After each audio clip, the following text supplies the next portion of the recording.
everyone. Today we are going to start with Science 2, chapter number 1, Heredity and Evolution. या चॅप्टरसाठी marking scheme आहे 3 marks without options आणि 5 marks with options. चला आपण page number 1च्या can you रिकॉलवर जाऊ. एक question विचारलं, which component of the cellular nucleus of living organisms carry hereditary characters. या प्रश्नाचं मिनिंग असं आहे की सेलच्या न्यूक्लियसमध्ये असा कोणता कॉम्पोनंट आहे, कोणता पार्ट आहे जो हेरिडिटरी कॅरेक्टर्स कॅरी करतो आहे. हेरिडिटरी जे आपल्या पॅरेंट्समध्ये प्रेझेंट असतात अशा प्रॉपर्टीजला, अशा कॅरेक्टर्सला आपण हेरिडिटरी कॅरेक्टर्स असं म्हणत असतो. Hereditary characters could be seen in a blood line. एक ब्लड लाईनमध्ये दिसतात, जसे पॅरेंट्सचे पॅरेंट्स म्हणजे ग्रँड पॅरेंट्स, त्यांचे पॅरेंट्स म्हणजे great grand parents and so on. या कंप्लीट ब्लड लाईनला आपण हेरिडिटरी कॅरेक्टर्सने जोडू शकतो.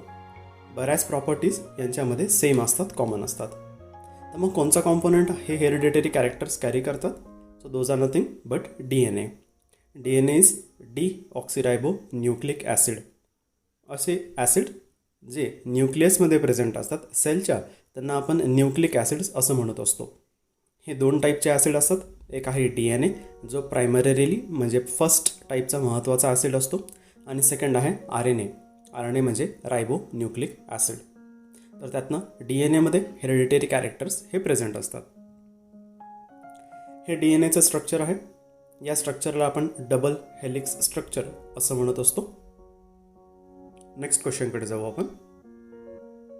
पुढचा क्वेश्चन असा विचारतो, what do we call to the process of transfer of physical and mental characters from parents to progeny. त्या प्रोसेसला आपण काय म्हणू, ज्या प्रोसेसमध्ये फिजिकल, मेंटल, अदर कॅरेक्टरिस्टिक्स हे ट्रान्सफर होत आहेत पॅरेंट्सकडनं प्रोजेनीकडे. प्रोजेनी म्हणजे नेक्स्ट जनरेशन, पुढच्या जनरेशनला आपण प्रोजेनी असं म्हणत असतो. तर या क्वेश्चनचा आन्सर आहे हेरिडिटी. या प्रोसेसमध्ये, ज्या प्रोसेसला पॅरेंट्सकडे असलेल्या प्रॉपर्टीज पास ऑन होतात पुढच्या जनरेशनला, त्याला आपण हेरिडिटी असं म्हणत असतो. हेरिडिटी समजण्यासाठी इथं आपण एक एक्झाम्पल बघतोय. पॅरेंट्सकडच्या प्रॉपर्टीज ह्या चिल्ड्रनमध्ये ट्रान्सफर झालेल्या दिसतात नेक्स्ट जनरेशनला. आपल्याला बऱ्याचदा असं कॉमनली लक्षात येत असेल की आपल्या काही फीचर्स, आपल्या काही प्रॉपर्टीज आपल्या पॅरेंट्ससोबत ह्या मॅच होत असतात. त्यांच्या काही प्रॉपर्टीज ह्या त्यांच्या पॅरेंट्ससोबत मॅच होत असतात. या प्रोसेसला, ज्या प्रोसेसमध्ये ह्या कॉमन प्रॉपर्टीज पास ऑन होतात पुढच्या जनरेशनमध्ये, याला आपण हेरिडिटी असं म्हणत असतो. Our next question is, which are the components of DNA molecule. DNA molecule हा कशापासून बनलेला आहे, त्याच्या आत कोणकोणते कॉम्पोनंट्स प्रेझेंट आहे? तर त्याचा आन्सर आहे डीऑक्सिरायबोज शुगर. एक शुगरचा मॉलिक्यूल असतो डीऑक्सिरायबोज. नेक्स्ट आहे नायट्रोजन बेसिस, आणि थर्ड पार्ट आहे फॉस्फरिक ॲसिड. याला आपण एक्झाम्पलच्या हेल्पने कन्सिडर करू. आता या डायग्राममध्ये बघा, आपल्याला DNAचा स्ट्रक्चर दिसतोय. In this DNA structure you will find deoxyribose sugar is present. जो स्टार्टिंगला आपण फर्स्ट पॉईंट बघितला होता डीऑक्सिरायबोज शुगर, त्याचा कॉम्पोनंट दिसतोय. हा कॉम्पोनंट डीऑक्सिरायबोज आपल्याला पिंक कलरच्या कॉम्पोनंट्समध्ये दिसेल. पिंक कलरचे ब्लॉक्स जे पेंटागॉन शेपचे आहेत. या पेंटागॉन शेपच्या मध्ये DDD असं लिहिलेलं आहे. तर हा D इंडिकेट्स डीऑक्सिरायबोज शुगर. या D कॉम्पोनंटच्याच खाली रेड कलरचा सर्कल कॉम्पोनंट दिसेल. या कॉम्पोनंटमध्ये P असं लिहिलेलं दिसेल. That P is phosphate. आणि नेक्स्ट पार्ट जर तुम्ही बघितला, अल्टरनेट यातनं 2 स्ट्रँड तयार होतात, 2 पॅरलल लाईन्स तयार होत असतात, जे DD मध्ये दिसतात आहेत आपल्याला, D as well as P. आणि या 2 लाईन्सच्या मध्ये, या 2 स्ट्रँड्सच्या मध्ये आपल्याला वेगळे कॉम्पोनंट्स दिसतील, जसे C, G, A आणि T. C म्हणजे सायटोसाईन, G म्हणजे गुआनाईन, A म्हणजे ॲडेनाईन आणि T म्हणजे थायमाईन. हे जे 4 असतात, दीज आर नायट्रोजन बेसिस. हे नायट्रोजनस बेसिस असतात. यांच्यापासूनच हा मधला स्ट्रक्चर तयार होत असतो. त्यातनं काही प्युराईन असतात आणि काही पायरमॅडाईन्स असतात. लिंक होत असताना एक प्युराईन हा दुसऱ्या पायरमॅडाईनसोबत कनेक्ट होत असतो. Now our next question is, can you tell? Here they are asking, sketch and explain structure of DNA and various types of RNA. DNAचा स्ट्रक्चर इतक्यात आपण बघितला, त्याला आपण कंपेअर करू RNAच्या स्ट्रक्चरसोबत, आणि मग RNAचे आपण टाईप्स बघू. इथं DNA as well age RNA यांचं कंपॅरिझन दिलेलं आहे. DNAचा स्ट्रक्चर आपण मागेच बघितला. याच्यामध्ये CGAT म्हणजे सायटोसाईन, गुआनाईन, ॲडेनाईन ॲज वेल एज थायमाईन असे 4 नायट्रोजन बेसेस असतात. त्याचसोबत आपण बेस पेअर बघितलेला आहे, शुगर मॉलिक्यूल बघितलेला आहे, डीऑक्सीरायबोज हा प्रेझेंट असतो. वेरॅज या सगळ्यांसोबतच आपण एक फॉस्फेटचा मॉलिक्यूल पण बघितला होता, जो लास्ट डायग्राममध्ये P असा डिनोट केला होता. पण आता याच स्ट्रक्चरला आपण RNA सोबत कंबाईन केलं तर RNA मध्ये थोडासा फरक आपल्याला दिसेल. RNA मध्ये जो शुगर आहे that is not deoxyribose, it is ribose. ही रायबोज टाईपची आहे. सेकंड पार्ट जर आपण नोटीस केलेला असेल तर सायटोसाईन, गुआनाईन, ॲडेनाईन हे 3 कॉम्पोनंट्स, हे 3 नायट्रोजन बेसेस सेम आहेत. जे DNA मध्ये प्रेझेंट होते तसेच RNA मध्ये सुद्धा प्रेझेंट आहे. फक्त एक कॉम्पोनंट थोडासा डिफर करतोय, that is T means thymine. DNA मध्ये जो नायट्रोजन बेसिस हा थायमाईन म्हणून होता तो RNA मध्ये प्रेझेंट नाही. RNA मध्ये त्याची जागा घेतली आहे यू मीन्स युरासिल. असा हा फरक आहे. त्यानंतरचा क्वेश्चन जो जोडून आलेला होता तो असा विचारतो की RNAचे टाईप्स सांगा. RNA हा सेकंड इम्पॉर्टंट न्यूक्लिक ॲसिड आहे. DNA आणि RNA हे दोन्ही नेसेसरी असतात प्रोटीन सिंथेसिससाठी. RNAचे 3 टाईप्स असतात. We have already seen this in 9th standard. Those are mRNA, rRNA as well as tRNA. mRNA म्हणजेच messenger RNA, rRNA is ribosomal RNA and tRNA is transfer RNA. Messenger RNA contains code with respect to information present on DNA. Ribosomal RNA म्हणजेच rRNA will help in the process of protein synthesis. हा proteins बनवण्यासाठी help करत असतो. Proteins बनवण्यासाठी amino ॲसिड्सची गरज असते आणि हे अमिनो ॲसिड्स ट्रान्सफर करण्याचे काम, आणून देण्याचे काम हे tRNA करत असतात. Our next main topic is transcription, translation and translocation. हा एक वर्सटाईल टॉपिक आहे. जर याच्यावरती क्वेश्चन आला तर तो 1 मार्क किंवा 2 मार्क किंवा 3 मार्कपर्यंत विचारला जाऊ शकतो. हा टॉपिक समजण्यासाठी आपण एक ॲनालॉजी कन्सिडर करतोय. ॲनालॉजी म्हणजे एक जवळचं एक्झाम्पल ज्याच्याशी आपण क्लोजली रिलेट करू शकू. हे एक्झॅक्ट एक्झाम्पल नाही आहे. जे आता आपण डायग्राममध्ये बघतोय इथे एक छोटीशी सिंपल ब्लॉक डायग्राम आहे. असं इमॅजिन करा आपल्या घरी कोणाचा तरी बर्थडे आहे आणि कुकिंगला आपण स्किप करतोय, कुकिंग करणं घरात टाळतोय. आपण प्लॅन करतो की बाहेरनं फूडची ऑर्डर देऊन आपण मागवून घेऊ. ही प्रोसेस डोळ्यासमोर आणा. कधी घरात जर झाली असेल तर मम्मी म्हणजेच मदर यांना माहिती असतं की घरात कोणाला काय आवडतं आणि काय नाही आवडत. मग मम्मी आपल्याला एक ढोबळ म्हणजे सर्वसाधारण जनरल काय आवडू शकतं सगळ्यांना अशी एक ऑर्डर तयार करून देत असते, पण तिच्या भाषेत सांगत असते मम्मी. याला आपण मोबाईलच्या हेल्पने कन्वर्ट करतो एक स्ट्रक्चर्ड ऑर्डरमध्ये. स्ट्रक्चर ऑर्डर करण्यासाठी आपल्याला एक ॲपची गरज असते. जसं या एक्झाम्पलमध्ये आपण कन्सिडर करतो आहे स्विगी. स्विगी या ॲपमध्ये आपल्याला स्ट्रक्चर करून घेता येईल कोणत्या हॉटेलमधनं मागवायचं आहे, काय काय मागवायचं आहेत, किती आयटम्स मागवायचे आहेत. आणि त्यानंतर बॅकग्राऊंडमध्ये जी प्रोसेस होते की स्विगी ही ऑर्डर ट्रान्सफर करत असते हॉटेलकडे. हॉटेल हे फूड मॅन्युफॅक्चर करणार आहे, प्रोड्यूस करणार आहे. And once again Swiggy will help us deliver that food at our doorstep. आता थोडक्यात इथं मम्मी आणि तुम्ही म्हणजे mother as well as you दोघांच्या कॉम्बिनेशनमध्ये जी प्रोसेस ट्रान्सफर केल्या जाते स्विगीकडे याला म्हणू आपण ट्रान्स्क्रिप्शन. माहिती घेऊन प्रोसेस ट्रान्सफर होते स्विगीकडे याला म्हणू आपण ट्रान्स्क्रिप्शन. स्विगीकडनं ही ऑर्डर ट्रान्सलेट केल्या जाते हॉटेलपर्यंत की या प्लेसला अशी अशी ऑर्डर आपल्याला डिलिव्हर करायची पाहिजे तयार करून. So this process that occurs between Swiggy as well as hotel is called as translation. Hotel food बनवतं आहे, प्रोड्यूस करणार आहे आणि हे फूड तयार केल्यानंतर परत एकदा त्याची डिलिव्हरी आपल्यापर्यंत आणण्याचं ही जी मधली चेन आहे, ही जी मधली प्रोसेस आहे याला म्हणू आपण ट्रान्सलोकेशन. आता याच एक्झाम्पलला आपण डिटेल्डमध्ये टेक्निकली समजून घेऊ. Transcription. Information about protein synthesis is stored in DNA. Proteins बनवण्याची जी माहिती आहे ही DNA मध्ये प्रेझेंट असते. Synthesis of appropriate proteins as per requirement is necessary for body. These proteins are synthesized by DNA through RNA. जे proteins बनवायचे असतात याच्यासाठी DNA आर एन एची हेल्प घ्यावी लागते. DNA आणि RNA हे कंजंक्शन म्हणजे एकत्रितपणे काम करत असतात. This is called as central dogma. याला आपण सेंट्रल डॉग्मा असं म्हणत असतो.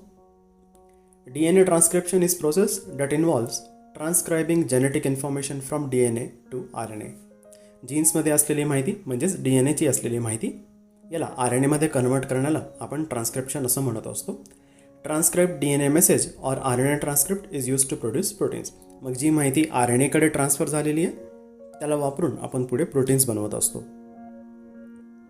The information in DNA is not directly converted into proteins but must be first copied to RNA. याचाच अर्थ असा की जी माहिती DNAमध्ये प्रेझेंट आहे त्याला डायरेक्ट वापरून प्रोटीन्स नाही बनवता येत, त्याला पहिले कॉपी करावं लागतं आहे RNAची मदत घेऊन.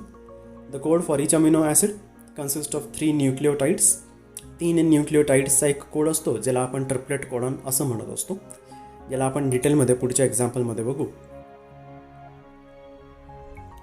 अगोदर ही एक जेनेरिक प्रोसेस दाखवलेली आहे.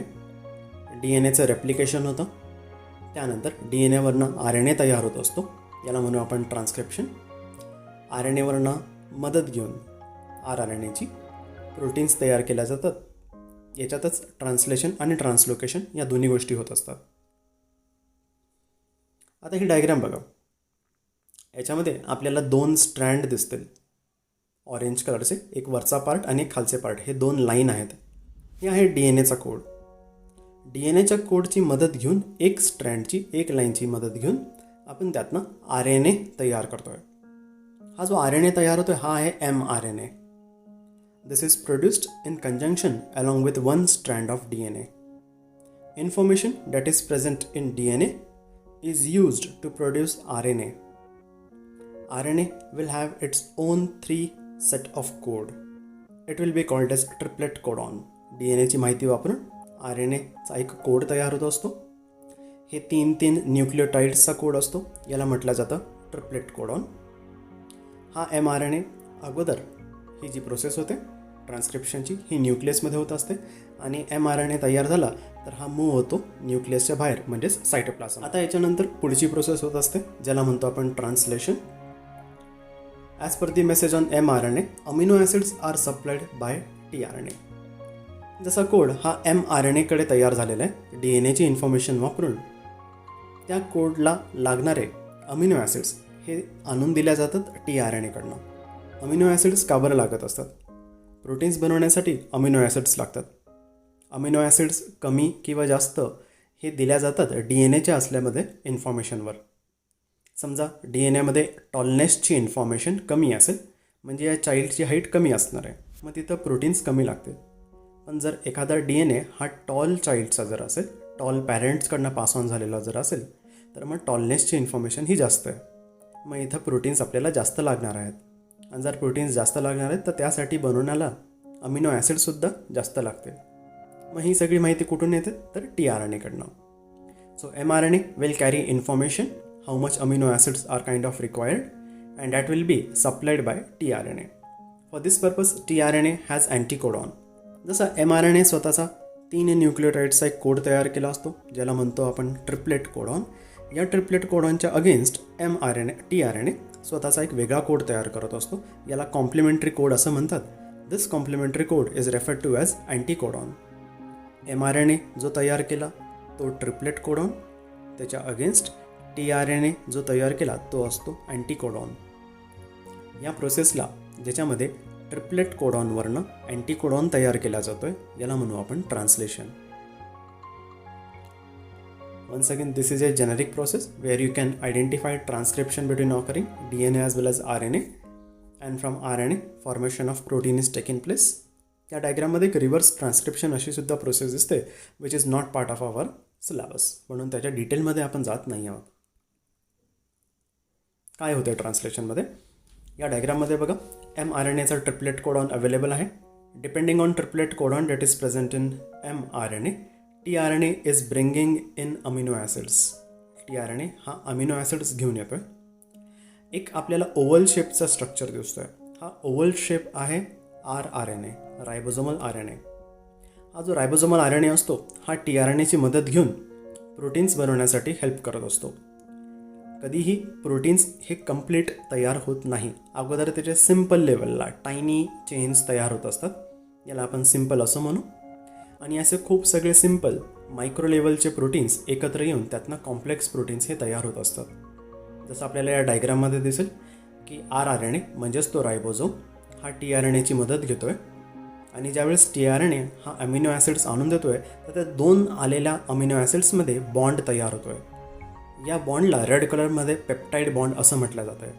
पेप्टाईड बॉन्ड म्हटलं की तुम्ही डोळ्यासमोर एक फेविकॉलचा बॉन्ड आणू शकतात, जो बॉन्ड करण्यासाठी म्हणजे जॉईन करण्यासाठी हा हेल्प करतो आहे.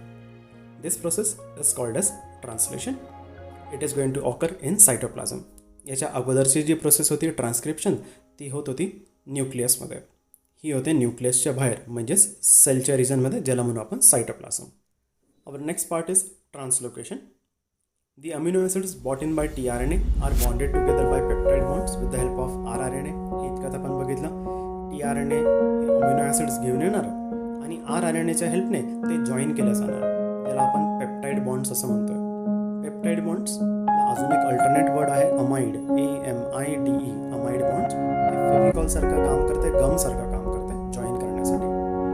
During this process ribosome keeps on moving from one end of the mRNA to the other distance of 1 triplet codon. हे सुद्धा आपण प्रिव्हियस डायग्राममध्ये बघितलं की एक ट्रिपलेट कोडॉनच्या डिस्टन्सने mRNA हा मूव्ह करत असतो. This is called as translocation. याला आपण ट्रान्सलोकेशन असं म्हणतो. इथं आता आपण एक प्रोसेस डिटेलमध्ये बघितलेली आहे. फायनली ज्यावेळेस हे प्रोटीन होते त्यावेळेस हे प्रोटीन म्हणजेच पॉलीपेप्टाईड बॉन्ड केला जातो दुसऱ्या अशा सिम्पल प्रोटीन चेन्स. सगळे अशा simple chains, simple protein chains एकत्र येतात, कॉम्प्लेक्स प्रोटीन चेन्स तयार होत असतात.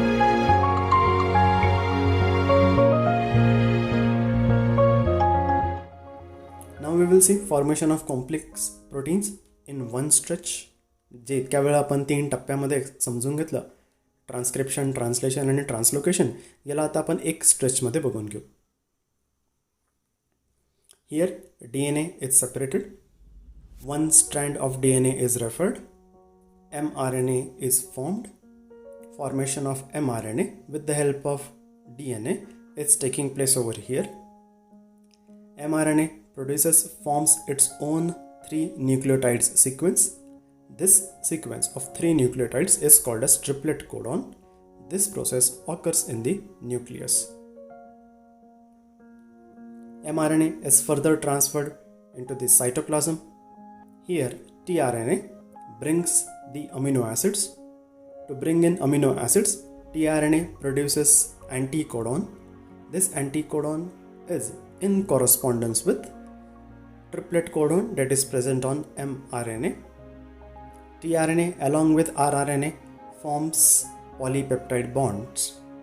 These peptide bonds are joined along with a small link. This is formation of simple protein chain. Finally, when such type of many multiple protein chains are formed, they are clubbed together, they are joined together where they form complex protein chains.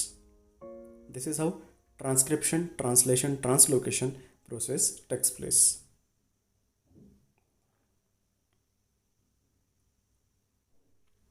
Our next part is mutation.